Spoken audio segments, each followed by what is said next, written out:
Ok. Bonjour tout le monde. Donc, je me présente dans un premier temps. Je m'appelle Anthony Lambinet. J'ai un master en stratégie digitale. J'ai participé à la création de 5 entreprises jusqu'à maintenant, notamment dans le marketing d'influence gaming. Là, la cinquième entreprise que j'ai créée, c'est celle dans laquelle je suis actuellement, donc la Mushroom, qui me permet de faire de la formation en école, en entreprise, du consulting, que ce soit à propos de thématiques liées au game design, game design, system design, narrative design, de l'UX design aussi, de l'audiovisuel et évidemment de la communication et du marketing. Donc cette conférence sur la manière de réussir un lancement en 2025, elle vient du fait que je suis également en train de créer un studio de jeux vidéo indépendant et donc ça m'a amené à challenger un petit peu ma compréhension et mes connaissances du marché du jeu vidéo en 2025 et sur le langage spécifique à ce marché en matière de lancement. J'espère que ça vous sera utile. Faut savoir aussi que cette conférence s'adresse principalement aux studios indépendants parce que les stratégies et les outils que je vais vous transmettre aujourd'hui ne nécessitent pas d'avoir des moyens financiers particulièrement élevés. Mais ça ne veut pas dire que les informations que je vais transmettre ne seront pas utiles aux personnes qui font partie de gros studios. Donc, aujourd'hui, on va s'intéresser à plusieurs choses. Voilà le déroulement de la conférence. Donc, dans un premier temps, on va parler du marché du jeu vidéo, donc avec un petit peu d'éléments de contexte qui vont nous servir à comprendre une stratégie de lancement. Ensuite, on va parler de la codification de la communication dans l'industrie du jeu vidéo, qui est spécifique et qui est en perpétuelle évolution. Ensuite, je vais vous parler de plusieurs outils qui vont vous permettre de mettre en place et de gérer un lancement. Donc, on a la gestion de communauté avec le poste de community manager. On a l'économie de l'attention, puisqu'on verra que l'attention est la ressource la plus rare et la plus importante en 2025. Et on va parler aussi de biais cognitifs et de dark patterns. Si vous n'êtes pas familier avec ce terme, vous comprendrez de quoi je parle après. Ensuite, je vous parlerai, donc je vais essayer d'être hyper efficace sur les 2 premiers chapitres pour qu'on passe le plus de temps possible sur les études de cas. Donc on va parler de différents lancements, des réussites comme des échecs ou des trucs un peu entre les deux. Donc on a World of Warcraft classique, la version de 2019. Arc Raiders, qui est un cas qui est toujours actuellement en cours et qui est en pleine transformation. Deep Rock Galactic, qui est un de mes jeux préférés et dont j'ai vraiment étudié à fond le lancement et la communication. Et Concorde, qui, si vous ne connaissez pas Concorde, est un jeu qui a connu de grandes difficultés liées à son lancement. Donc, dans un premier temps, pour le contexte, pour que je vous embarque, que vous soyez novice ou confirmé en marketing, qu'est-ce que j'appelle un lancement? Pour qu'on ait la même terminologie. Donc aujourd'hui, un lancement dans le jeu vidéo, c'est un peu différent de ce qu'on appelait un lancement à l'époque des cartouches. Parce qu'à l'époque des cartouches, le lancement, c'était le moment où la cartouche est disponible dans les étals de magasins. C'était, voilà, le jour du lancement, le jour de la sortie du jeu, c'est le lancement. Aujourd'hui, on est plus sur un processus parce que entre les différentes étapes de commercialisation, les crowdfunding, les alphas, bêta, ouvertes ou fermées, les accès anticipés, les releases Day One, les saisons, les DLC, les extensions, etc. Il y a beaucoup de points de contact, il y a une pluralité des points de contact entre l'audience et le produit. Mais aujourd'hui, pour des raisons de simplicité et d'accessibilité de la conférence, j'ai décidé de rester sur la définition traditionnelle du lancement, à savoir le premier point de contact réel entre l'audience et le produit. Donc, quelques éléments de contextualisation du marché du jeu vidéo. Aujourd'hui, il y a 3 vecteurs principaux de changement dans l'industrie. Déjà, on est sur un changement de fragmentation du marché. Avant, on était sur une fragmentation qui était plus d'ordre technologique, puisque les consoles proposaient des avancées technologiques spécifiques. Aujourd'hui, les machines ont presque toutes les mêmes capacités, et donc on est plus sur une fragmentation qu'on va qualifier d'idéologique. Idéologique dans le sens où les entreprises vont incarner une promesse, vont avoir un positionnement très spécifique. Et c'est surtout sur cette différenciation culturelle que va se jouer la répartition des rôles au sein du marché. Donc par exemple, Nintendo va incarner un rite culturel et familial basé sur de l'accessibilité, de l'ergonomie, de la convivialité, des valeurs d'entreprise très fortes et une valorisation de la proximité physique entre les joueurs. Ça, c'est la promesse de l'entreprise. Vous savez que quand vous jouez à un jeu Nintendo, il y a de grandes chances pour que toutes ces cases soient cochées. On a le Game Pass avec de Microsoft qui va représenter un écosystème unifié, donc avec du cross-everything, de l'abolition de l'exclusivité et un fort sentiment d'appartenance. On a ensuite l'idéologie des micro-expériences quotidiennes portées par le marché mobile avec des sessions courtes qui sont ritualisées. Donc on a une rejouabilité, on a une incitation à la consommation quotidienne, on a beaucoup de modèles économiques free-to-play, on a un système de notification qui va créer aussi un sentiment d'urgence et on a des mécanismes de rétention très efficace. Et enfin, on a l'idéologie du jeu comme liberté totale, donc qui va concerner plutôt le PC avec le modding, la customisation, la pluralité des stores et une forte autonomie des joueurs. Donc ces quatre idéologies spécifiques vont vraiment représenter des positionnements des entreprises, vont représenter des promesses, ils vont incarner des valeurs et ça va permettre aussi au public de se situer sur le marché et de savoir à qui est-ce qu'ils font allégeance. Donc voilà, ça c'est le premier vecteur de changement dans l'industrie du jeu vidéo aujourd'hui. Ensuite, on a un changement, une transformation des habitudes de consommation en matière de divertissement, puisque en fonction qu'on s'adresse à un public jeune ou un public âgé, on va pas avoir les mêmes attentes.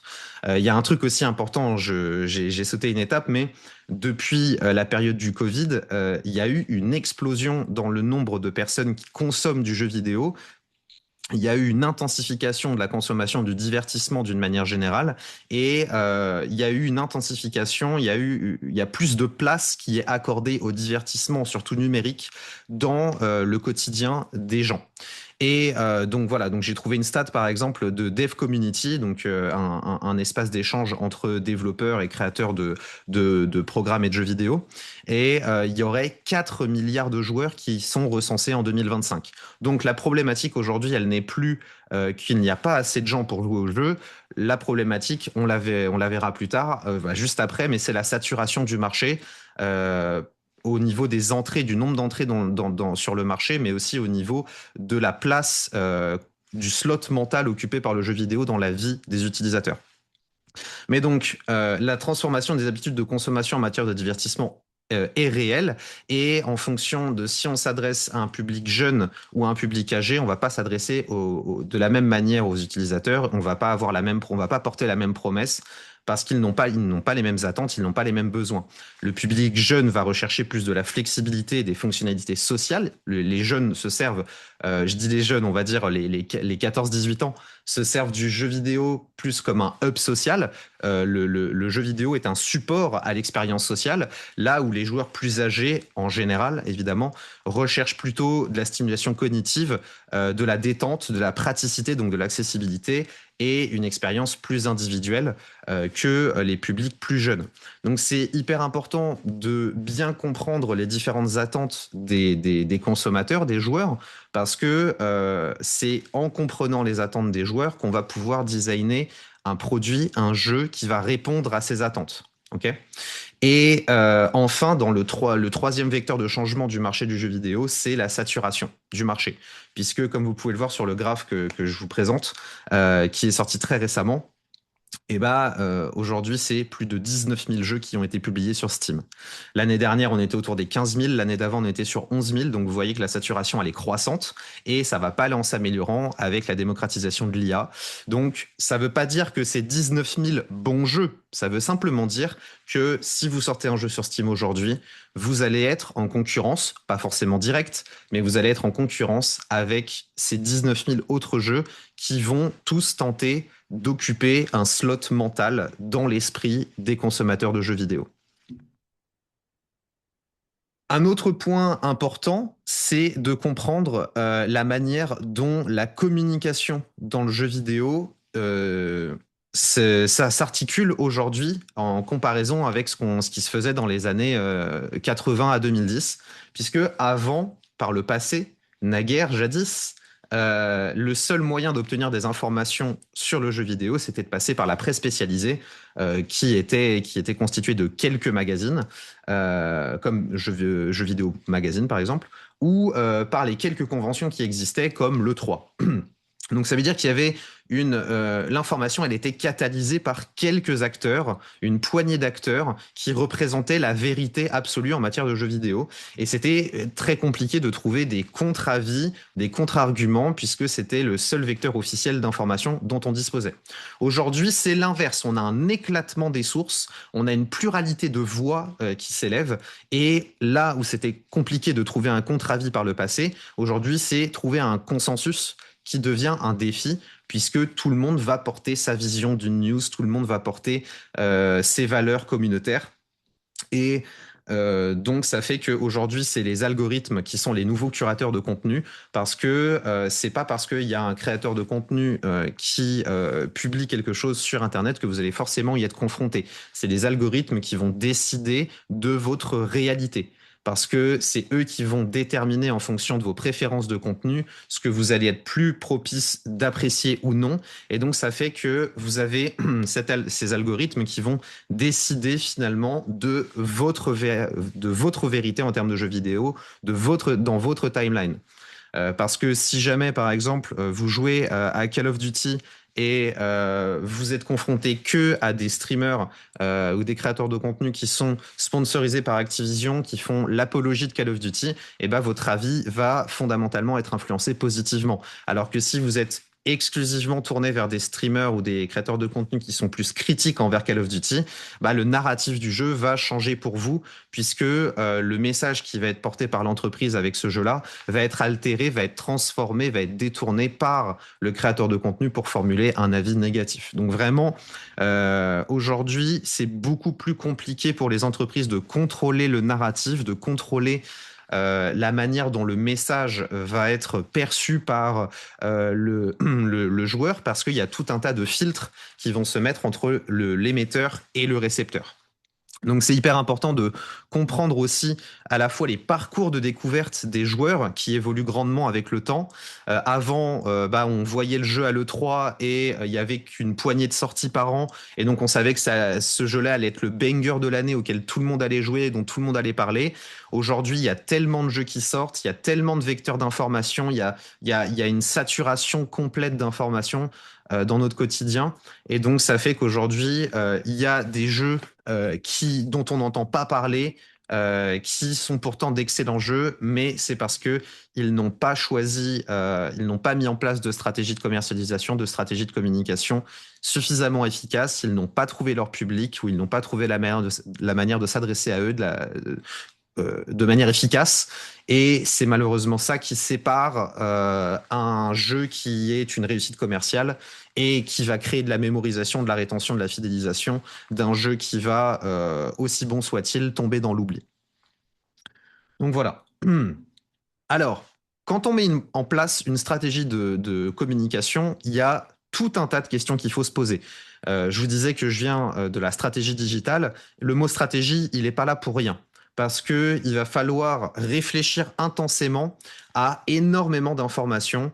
On va partir de la stratégie identitaire de l'entreprise, qui nous sommes, qu'est-ce qu'on incarne sur le marché, comment est-ce qu'on va se différencier de notre concurrence, quelle est la promesse qu'on va porter, quelle cible on va chercher à toucher.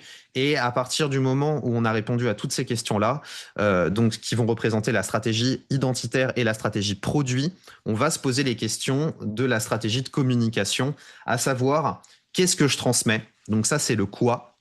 Donc ça va vraiment être le contenu de mon message. Comment est-ce que je vais transformer l'identité de mon entreprise en message commercial? À qui est-ce que je le transmets? Donc ma cible. J'assistais à la conférence de mon homologue Maureen de What the Fux tout à l'heure, qui parlait de persona. Bah là, on est complètement là-dedans en fait, parce que moi je recommande fréquemment à mes étudiants, et j'applique moi-même la méthode des personas parce que je la trouve beaucoup plus efficace que la segmentation par cœur de cible, etc. Quand vous vous adressez à une personne, à un individu, avec sa vie, avec ses codes, avec ses attentes, ses points de friction et ses habitudes de consommation, eh ben vous serez forcément beaucoup plus efficace parce que vous aurez des arguments qui sont basés sur quelque chose d'extrêmement précis. Et je reviendrai plus tard là-dessus au cours de la conférence, mais je vous invite vraiment à faire preuve d'hyper-ciblage, à dédier votre jeu à une poignée de personnes que vous pouvez nommer plutôt qu'à des groupes de personnes, parce que vous verrez que votre stratégie de communication sera beaucoup plus efficace et beaucoup plus personnelle quand vous avez un ciblage précis. Donc voilà, vous posez la question de qu'est-ce que je transmets, à qui je le transmets, pourquoi est-ce que je le transmets, quel est mon objectif. Donc vous avez différents layers d'objectifs, vous avez les objectifs entrepreneuriaux, donc ça va être des objectifs de diversification, d'affiliation. Est-ce que vous voulez prendre une place de leader de marché? Est-ce que vous voulez simplement mettre en place une stabilisation? Donc voilà, vous avez les entreprises entrepreneuriaux, vous avez les objectifs de campagne. Donc, par exemple, là, vous avez une campagne qui est en cours pour vous avez annoncé votre jeu, c'est le premier point de contact avec votre audience. Le jeu va sortir dans un an et votre objectif, c'est de faire en sorte que vos joueurs wishlist votre jeu. Donc, vous avez déterminé votre objectif, c'est la wishlist. Comment est-ce que je le transmets? Donc ça va être la forme que va prendre votre message. Est-ce que c'est un devlog? Est-ce que c'est un trailer sur YouTube? Est-ce que c'est un stream? Est-ce que c'est un post textuel sur Twitter? Mais c'est hyper important de savoir aussi la manière dont vous allez exprimer votre message parce que ça va pas toucher tout le monde et pas de la même manière. Dans cette même veine, vous avez où est-ce que je le transmets? Parce que chaque réseau social, chaque canal d'information va avoir une audience spécifique avec des habitudes de consommation spécifiques. Et donc, si vous décidez de publier votre message textuel sur Twitter, sur Blue Sky, sur Thread ou en post-communauté sur YouTube, vous n'allez pas avoir la même visibilité, vous n'allez pas vous confronter aux mêmes algorithmes, vous n'allez pas avoir la même concurrence, vous n'allez pas... il y a plein d'informations qui vont rentrer en ligne de compte. Et donc, c'est hyper important de faire des choix stratégiques et argumenter, parce que j'insiste aussi là-dessus, c'est pas juste on fait des choix pour faire des choix, c'est pas on fait une random wheel et on fait paf, aujourd'hui ce sera Twitter. Non, il faut que ce soit vraiment argumenté, que ça réponde à des objectifs et des contraintes que vous avez identifiées. Et donc, il faut que tout soit réfléchi. Et enfin, on a la fréquence, on a la temporalité. Quand est-ce que je le transmets? Parce que en fonction de si vous adressez un public jeune, âgé, si vous avez aussi une notion de décalage horaire, parce que vous adressez un public international. Bref, c'est important de comprendre tout ça. Et aussi, la notion de temporalité de fréquence, elle intervient puisque dans une campagne, vous avez plusieurs moments où vous allez communiquer de manière complémentaire. On va le voir juste après avec la communication itérative. Mais c'est important d'avoir vraiment un planning de campagne et de savoir précisément à quel moment vous allez communiquer, ce que vous allez communiquer, à qui c'est destiné et quelle action vous voulez produire avec cette communication. On ne communique pas juste pour faire du bruit, on communique dans un objectif précis.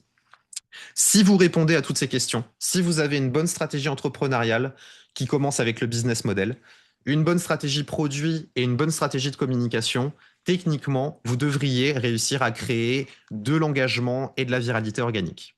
Bon, en tout cas, vous serez mieux placé pour le faire. Quelque chose d'hyper important qui est souvent négligé, c'est la communication itérative. Donc pour ceux qui sont familiers avec le système design, il faut bien prendre en considération que le message, il n'est pas figé. Quand vous postez quelque chose sur les réseaux, c'est pas une fin en soi. Ce message, il va alimenter un narratif entrepreneurial. Il va faire partie de l'écosystème de communication que vous allez créer. Et donc, il doit être lié et complémentaire à toutes les communications qui précèdent et qui succèdent ce message. Donc, c'est hyper important de toujours rester flexible, de toujours rester attentif, d'être dans une veille stratégique, un monitoring constant. Et donc, vous pouvez appliquer ce modèle-là. Vous allez émettre un message, donc quelle que soit sa nature. Le message va être reçu par un récepteur qui va produire une action. Vous observez les KPI, que vous aurez déterminées, donc tout ce qui va être analytics, les avis et les tendances externes. Vous allez ensuite adapter votre message dans son ton, son format, son canal ou sa fréquence, et vous allez créer un nouveau message qui va venir alimenter un cercle vertueux et qui va créer en fait un narratif cohérent sur toute la durée d'une campagne. Donc ça, j'incite, c'est hyper important. Faut allier l'aspect stratégique qui lui est figé avec l'aspect itératif qui va permettre d'apporter une flexibilité à votre communication sur la durée. Chapitre 2, les outils. Donc, dans les outils qui sont à votre disposition pour réussir tout ça, vous avez la gestion de communauté. La gestion de communauté avec à sa tête le community manager, c'est pas juste comme on le pensait, comme on le théorisait pendant longtemps, c'est pas juste un animateur de communauté. C'est vraiment un designer social. C'est le chef d'orchestre de la communication communautaire de l'entreprise. Donc c'est lui qui va être le pilote de la boucle feedback-adaptation, donc la boucle de communication itérative. C'est lui qui va être responsable de l'amorçage collectif, c'est lui qui va lancer la hype et qui va l'entretenir, et c'est lui qui va faire en sorte de mettre en place ce qu'on appelle le point d'inflexion. Donc c'est un terme de mathématiques lié à la convexité. Et c'est le point d'inflexion, c'est le moment où la communauté s'empare du message, s'approprie le message commercial de l'entreprise et le transmet par lui-même, le transforme, se l'approprie et le transmet.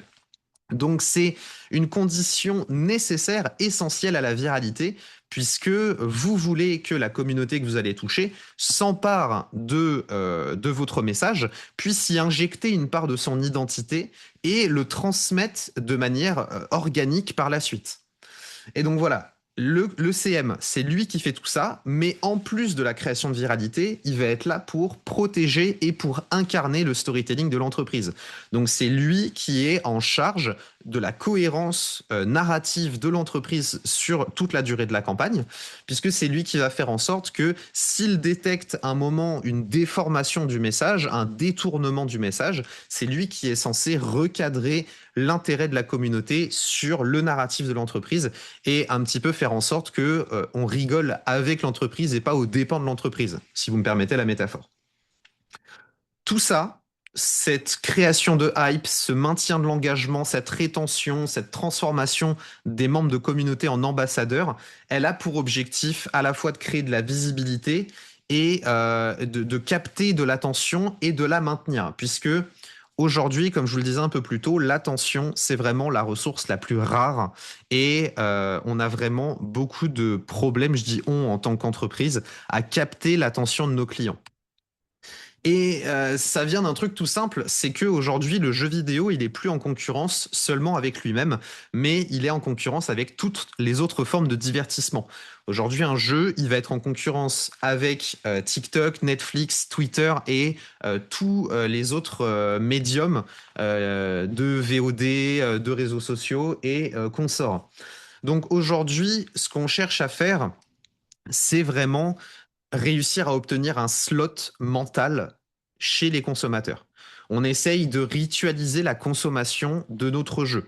Est-ce que en rentrant du taf ou de l'école, vous allez scroll sur Reddit ou TikTok, ou est-ce que vous allez jouer à League of Legends ou découvrir un nouveau jeu? Et c'est toute cette question-là, c'est toute cette problématique-là qui va vraiment représenter le défi principal des jeux aujourd'hui pour leur lancement.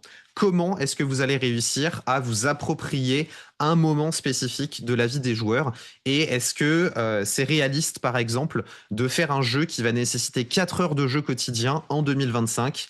Est-ce que les joueurs vont être capables de produire cet effort-là? Et si oui, est-ce que ça ne restreint pas drastiquement la population à laquelle vous allez vous adresser? Donc c'est hyper important, comme je disais tout à l'heure, de faire preuve d'hyper-ciblage, parce qu'il vaut mieux s'adresser à une population restreinte, mais que vous allez toucher profondément et qui va véhiculer votre message de manière organique, plutôt que de vous adresser à tout le monde et finalement de vous adresser à personne pleinement. Alors, On va passer sur une partie intéressante, c'est les biais cognitifs. Parce que même si vous mettez en place toute cette stratégie très complexe et très profonde, vous allez toujours vous confronter à de l'imprévisibilité. Mais c'est pas grave, parce que l'imprévisibilité peut aussi être source de spontanéité et donc placer votre narratif dans le quotidien des joueurs en vous servant des trends, en vous servant de l'actualité ou simplement en parlant en créant votre propre actualité. Il faut faire attention parce que l'imprévisibilité, ça peut effrayer. Et donc, on peut avoir l'idée de mettre en place des dark patterns, donc des mécaniques manipulatoires qui vont réduire cette imprévisibilité, mais aux dépens d'autres choses, notamment dans l'industrie indépendante principalement, de la confiance que l'audience va porter au studio. Ça va fragiliser le narratif, ça va fragiliser la relation de confiance qui va être entretenue entre le studio et les joueurs. Donc, ça fonctionne, les dark patterns, mais attention au dosage. Parce que si par exemple vous mettez des timers partout, vous créez de l'urgence à chacune de vos annonces, vous allez fatiguer votre audience. Et ils vont être moins enclins à véhiculer vos valeurs et à vous faire de la publicité gratuite. Donc le bouche à oreille sera moins efficace. Donc essayez de garder un narratif vertueux, positif. Et vous verrez qu'il y aura des bénéfices. Quelques biais cognitifs qui sont quand même intéressants à connaître, à mon sens, que ce soit pour les exploiter ou que ce soit pour vous prémunir de ces biais cognitifs en tant que joueur. Dans un premier temps, on a le biais d'urgence qu'on appelle le fear of missing out ou le FOMO dans le jeu vidéo. On a parfois peur de rater l'expérience optimale en ratant la sortie de Day One. On se dit, je vais précommander, je vais être là Day One, je vais pré-DL le jeu pour être vraiment dans l'expérience minute 1. Et en fait, bien souvent, on se rend compte que le jeu Day One, il est buggé ou que les serveurs sont éclatés. Et donc, finalement, cette peur, elle était complètement irrationnelle. Mais elle fonctionne. C'est un biais extrêmement efficace. On a le biais de confirmation.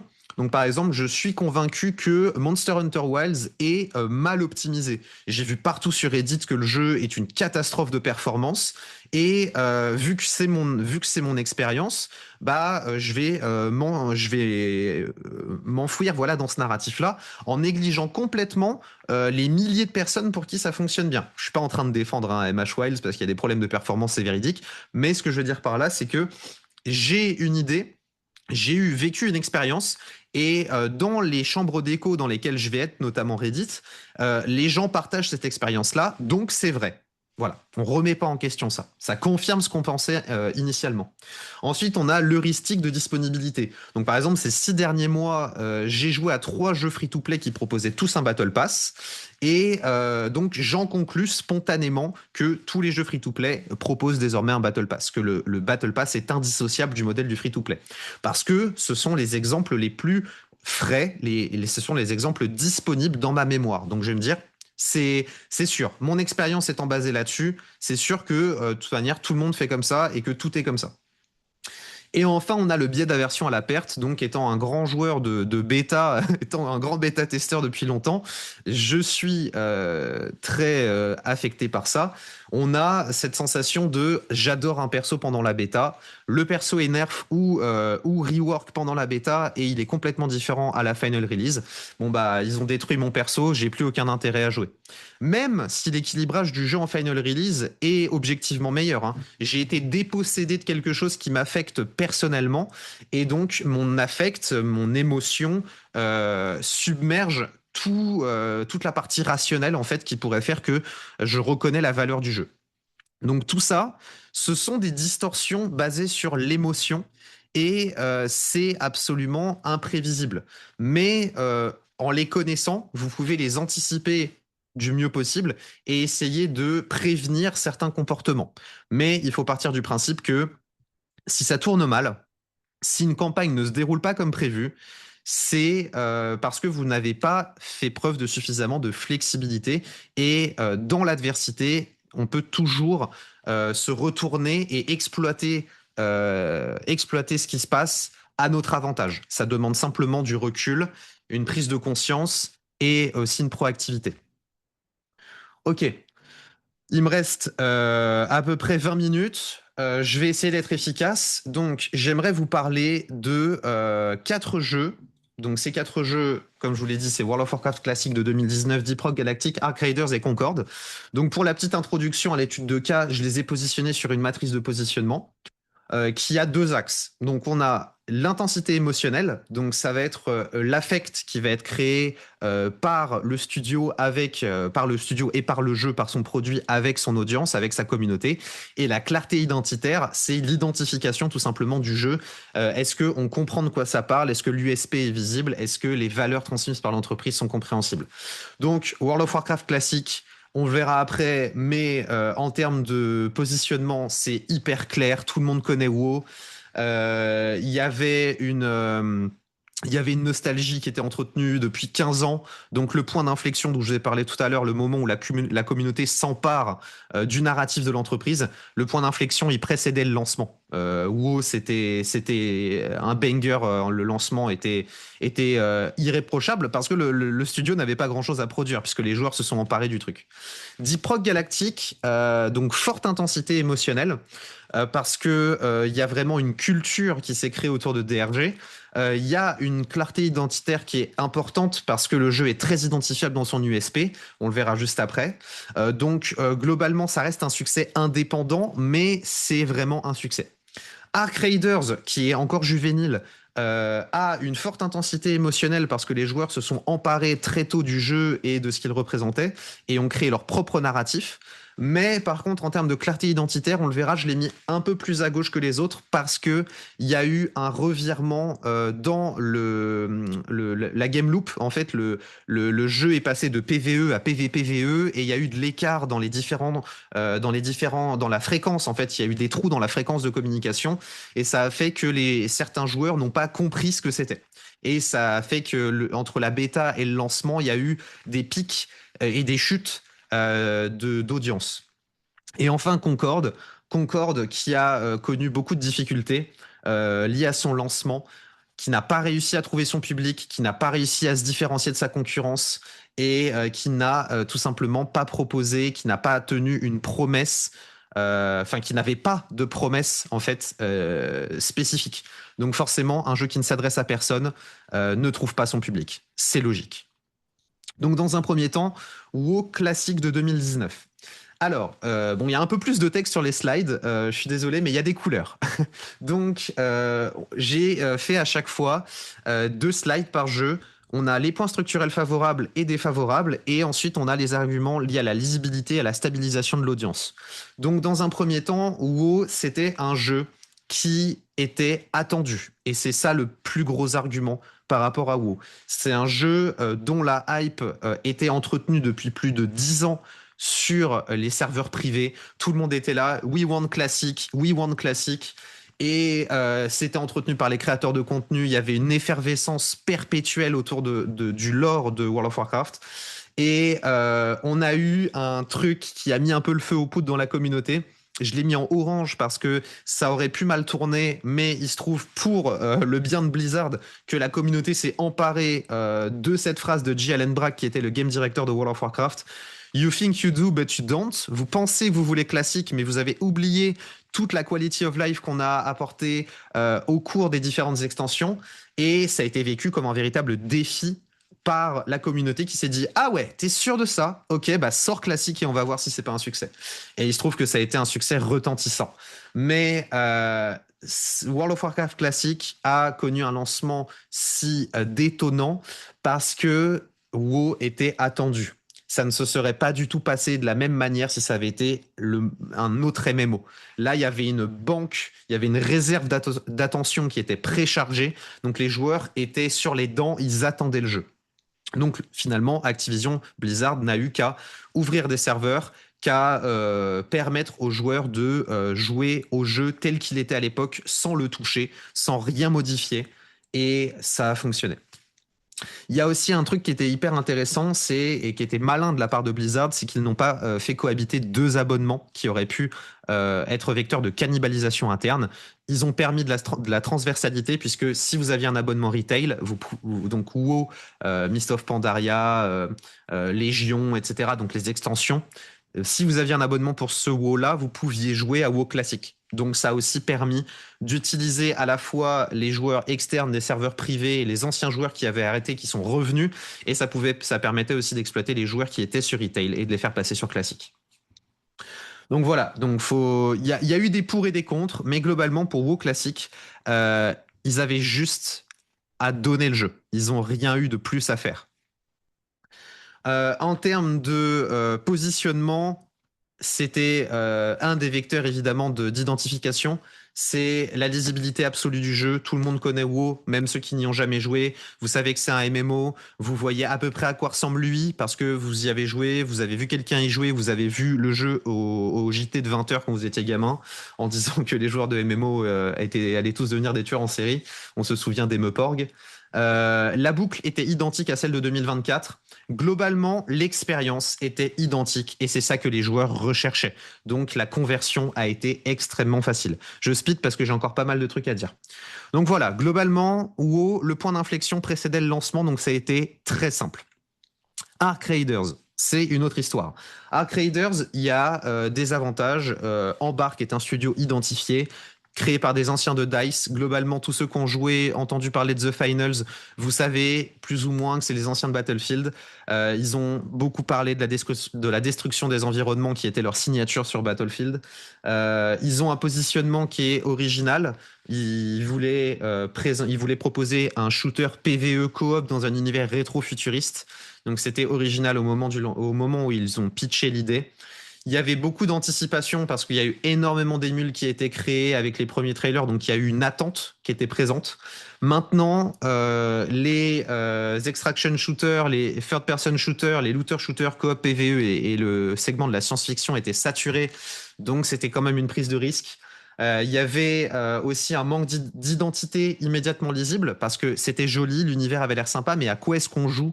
Et ça a été le problème majeur pour Arc Raiders, c'est qu'ils ont eu un shift, ils ont eu un switch dans l'identité du gameplay, c'est qu'ils sont passés d'un gameplay PvE à un gameplay PvPvE au cours de leur communication. Ils avaient commencé à parler du jeu et en cours de campagne, ils ont changé le gameplay.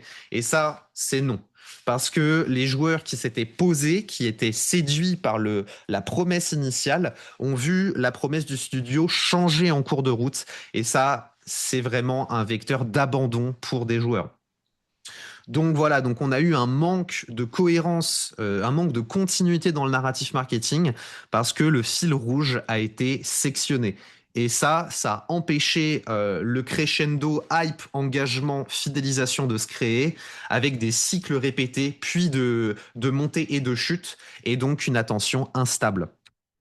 Donc globalement, le lancement Dark Raiders a été très positif, mais ce qui est surtout intéressant, plus que ce que je considère comme un échec dans la campagne pré-lancement, c'est la manière dont ils encadrent le post-lancement. Parce qu'il y a vraiment une conversation étroite entre les joueurs et le studio qui va vraiment engager la communauté, qui va coproduire le jeu avec eux, qui va écouter les attentes et qui va répondre en conséquence. Donc par exemple, pour ceux qui jouent, vous avez vu le patch où il y avait des salles qui étaient accessibles avec des cartes dans lesquelles il y avait du loot. Les cartes étaient buggées, on pouvait glitcher au travers des portes. Et plutôt que de patcher ça en faisant que les cartes redeviennent utiles, eh ben, ils ont permis aux joueurs de continuer de glitcher, mais à l'intérieur de ces salles, eh ben, ils ont foutu des lance-flammes qui tuaient tout le monde pour punir les glitchers justement. Et il fallait utiliser la carte pour désactiver les lance-flammes. Et ça, c'est hyper malin parce que à la fois c'est drôle, donc ça va forcément créer du contenu. Et en plus de ça, c'est une super bonne réponse parce qu'on comprend que, enfin, les devs comprennent les attentes du public, vont répondre en conséquence et de manière humoristique. Donc il y a un engagement de la communauté, une réponse immédiate et pertinente. Donc c'est hyper intéressant pour la suite et j'ai hâte de voir comment est-ce qu'ils vont réussir à créer de la fidélisation sur le long terme. Deep Rock Galactic, je suis à la bourre, je vais faire vite. Deep Rock Galactic, c'est un jeu qui est sorti de manière confidentielle en 2018 et qui a constitué une communauté sur le long terme. Donc c'est un concept hyper reconnaissable, c'est des nains de l'espace qui vont miner sur une planète hostile.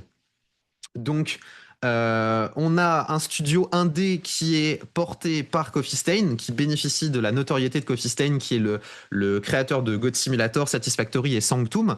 Et donc on a un USP très reconnaissable, on a un environnement qui est rassurant pour les joueurs, et on a une culture du jeu qui est constituée d'humour, d'identité ouvrière, de couleurs vives, qui permet vraiment une association rapide et profonde avec l'audience.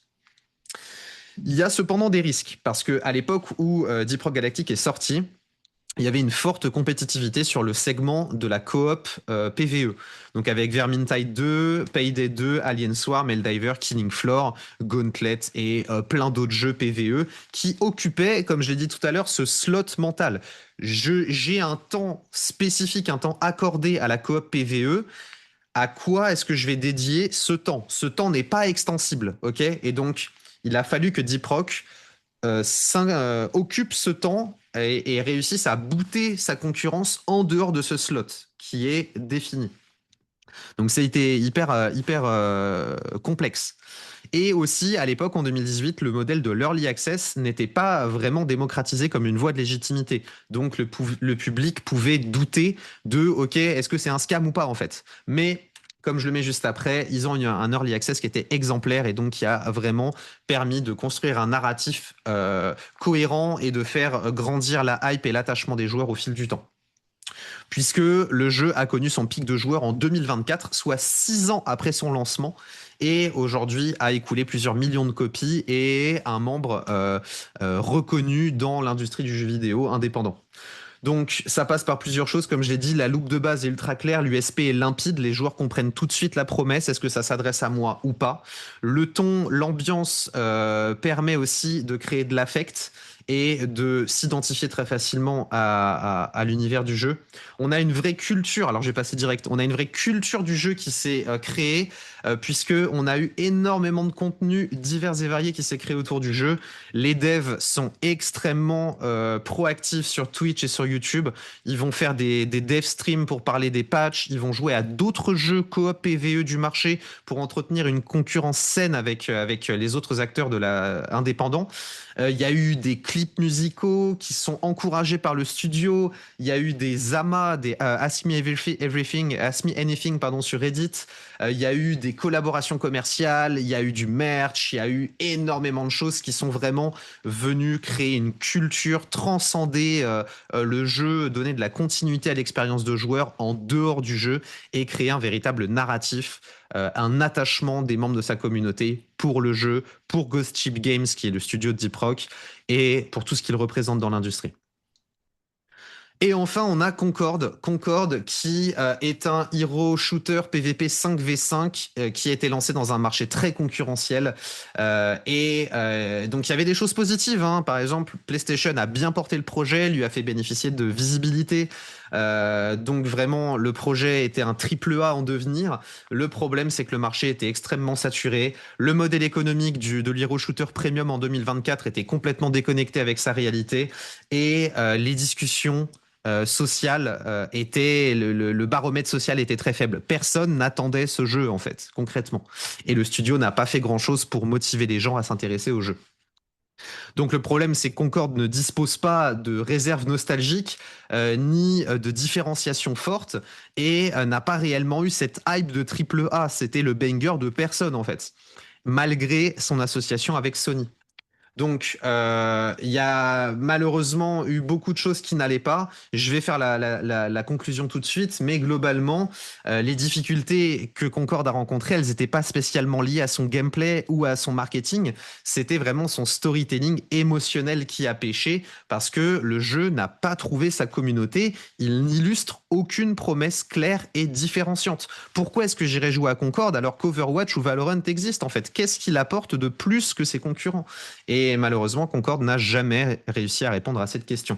Et le truc, c'est que la stratégie, elle était pensée sur le long terme, comme a pu le démontrer l'épisode de Secret Level d'Amazon qui a été publié, qui était donc un épisode de Secret Level sur Concorde, qui est sorti, écoutez bien, après la fermeture des serveurs. C'est tellement dommage. Si l'épisode était sorti au moment ou avant le lancement du jeu, bah, ils auraient pu build un lore, ils auraient pu donner de la personnalité à leurs personnages, ils auraient pu créer de la proximité avec leur audience et créer un véritable storytelling, un narratif, un storytelling émotionnel avec leur audience. Enfin bref, il y en a d'autres, il y en a plein d'autres des jeux qui n'ont pas réussi à trouver leur place. Lost Ark version occidentale, Anthem de Electronic Arts, X-Defiant de Ubisoft, Crucible d'Amazon, Mighty Quest for Epic Loot, Omega Strikers, Supervive.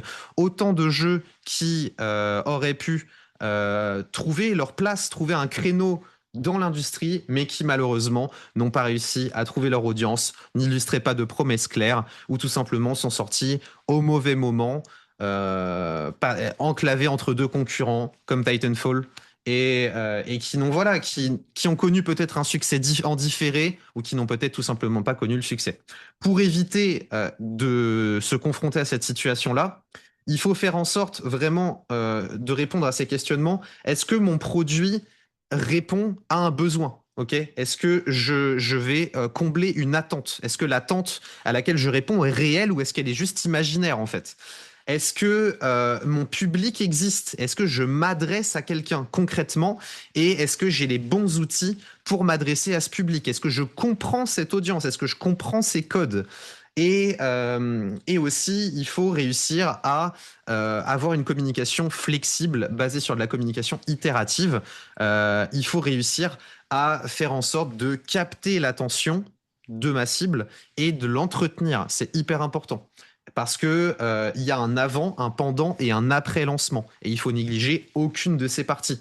Il faut vraiment que vous portiez votre narratif et que vous l'entreteniez tout au long de votre campagne.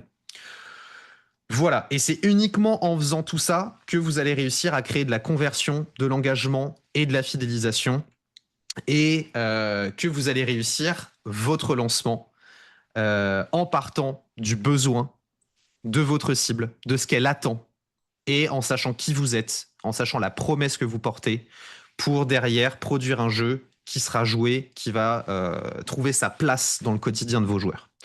Voilà, c'est tout pour moi. J'ai essayé vraiment de rush pour respecter les 45 minutes. Merci pour votre attention. Et bah voilà, si vous avez envie d'échanger, c'est le moment. Merci Anthony. On verra s'il y a bien des questions. En tout cas, moi j'en ai une. Ok. Est-ce que vraiment créer un jeu vidéo, c'est la même c'est le même que créer un projet entrepreneurial? Genre, il faut son client cible, faire des études de marché, faire vraiment toutes ces étapes.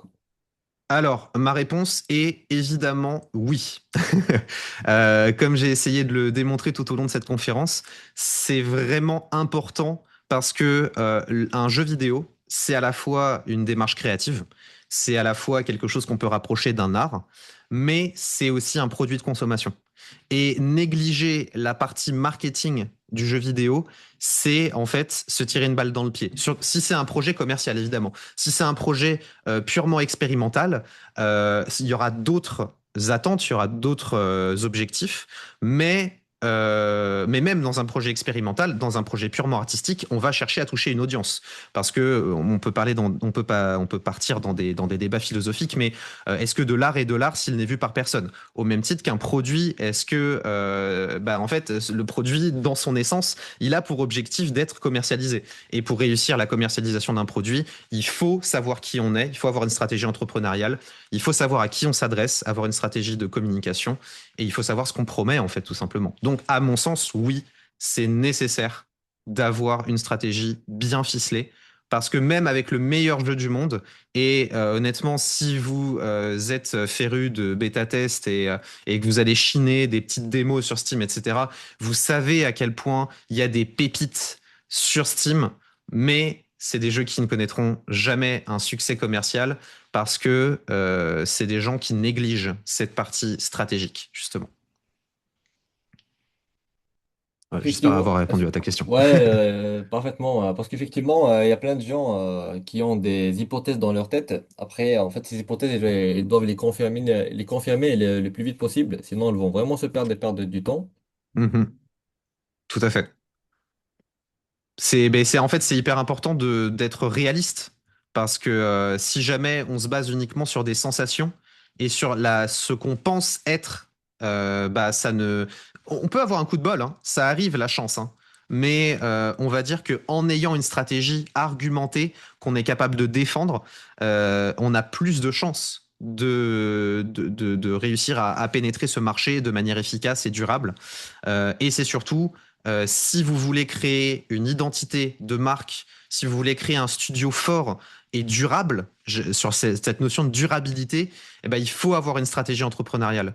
Parce que sinon, vous allez pas réussir à conserver une cohérence narrative sur la durée et vous n'allez pas avoir d'indicateur aussi. Comment est-ce que vous faites pour savoir si vous avez réussi si vous n'avez pas fixé des objectifs entrepreneuriaux? C'est pas possible. Donc non, non, moi, c'est un peu ce que je défends. C'est faites des business models. Faites des business models parce que ça peut paraître, on n'aime pas en France parler d'argent, on n'aime pas parler de commerce, on a l'impression que c'est des gros mots de parler de conversion, d'engagement, de marketing, etc. Mais c'est la réalité, il faut en faire. Et je dirais même plus que c'est en ayant un plan d'action basé sur quelque chose de vertueux que vous allez pouvoir maintenir une positivité dans votre communication. Parce que si vous n'avez pas de plan, vous allez vous contenter d'agir et vous n'allez pas forcément toujours faire quelque chose de positif pour vos joueurs. Alors que si vous savez où vous voulez aller, si vous savez ce que vous voulez transmettre, bah, vous allez être capable de maintenir en fait un message positif. Donc la préparation, même si elle est basée sur des mécanismes qui peuvent paraître barbares ou insidieux, bah, si elle est bien exécutée, elle va permettre d'avoir une stratégie qui sera durable et plus saine, en fait, tout simplement. Puisque vous serez conscient de ce que vous proposez et de ce que vous avez à proposer, de la manière dont vous voulez le proposer, de la manière dont ce sera perçu. Et voilà. Et à quel moment de la prod on doit absolument commencer à faire un business model? Moi, je dirais que c'est bien avant la prod. Ça fait partie de la pré-prod. C'est vraiment au moment où vous avez l'idée d'un jeu. Alors, ça peut venir en fait. Comment est-ce qu'on pourrait faire une deuxième conférence là-dessus? Comment est-ce qu'on transforme une idée en jeu concrètement? Mais pour moi, c'est à ce moment-là en fait. Au moment où vous vous rendez compte, par exemple, que il y a un segment de marché qui est inoccupé. Vous vous dites, mais là, par exemple, je me rends compte qu'il y a un jeu, il y a un jeu qui serait trop bien, mais qui n'existe pas. Et bah à ce moment-là, vous pouvez avoir la sensation que c'est le banger de l'année à venir, qui n'existe pas encore puisque vous l'avez pas encore fait. Mais est-ce que c'est vrai, en fait? Et donc c'est à ce moment-là que vous allez faire un business plan, que vous allez faire une stratégie de produit pour savoir si c'est pas juste une sensation, mais si réellement l'idée que vous avez, eh ben en fait c'est le potentiel futur banger. Donc ça peut éviter aussi de mettre une année, 2 années, 5 années de développement dans un jeu pour au final se rendre compte que il trouvera jamais sa place sur le marché. Donc moi je dirais que c'est vraiment quelque chose qu'il faut faire très très très tôt dans le projet. Merci, merci Jérémy. Alessandro, oui, je pourrais partager mes slides. Je les mettrai dans le canal Discord, enfin voilà, du channel. Vincent, alors, est-ce qu'il y aura une rediff de la présentation? Oui, tout à fait. J'ai donné mon accord pour la rediff. J'ai donné mon accord pour la rediff. Je transmettrai mes slides sur Discord. Je vous ai mis mes contacts sur Discord également. Donc n'hésitez pas si vous voulez discuter. Si vous avez des projets aussi dans lesquels je pourrais être utile. Puis voilà, je ne sais pas s'il y a d'autres questions. En tout cas, j'espère que ça vous aura intéressé. Et moi, j'ai pris beaucoup de plaisir à faire cette conférence. Je suis très content d'avoir pu participer à ça. Et puis voilà, s'il y a d'autres questions, c'est le moment, n'hésitez pas. Effectivement, c'était super intéressant ta conf, Anthony. Vraiment, j'ai beaucoup aimé, notamment les informations que tu as données. Merci à toi. Et Et j'espère, ouais. Vas-y, vas-y. ouais, je te remercie. Après, si on a Bah, des questions, voilà, soit on te les laisse sur le channel Discord ou en message privé, si ça te dérange pas. Ah, il y a aucun problème, il y a aucun problème. De toute manière, je vais garder ce Discord-là, donc je pourrais repasser, même si a fortiori vous avez des questions dans la journée, etc. Je repasserai. Mais voilà, en tout cas, j'espère que ça vous sera utile, que vous soyez étudiant ou professionnel. Si vous avez l'occasion de créer votre propre studio, ne négligez pas la partie stratégique et surtout, voilà, essayez de toujours garder en tête que un jeu est avant tout doit être joué. Et si vous voulez que des gens jouent à votre jeu, bah, il faut trouver la manière de leur donner envie de jouer à votre jeu. Donc voilà, essayez de vous poser toutes ces questions-là. Posez-vous plus de questions d'une manière générale, c'est important. Voilà. Est-ce qu'il y a une ultime question ou est-ce qu'on s'arrête là pour aujourd'hui? Ouais, je crois qu'il y a plus de questions. S'il y a d'autres questions, et tu le trouveras sur Discord. Ça marche. Eh ben Bah, merci, merci merci, pour votre merci temps. beaucoup.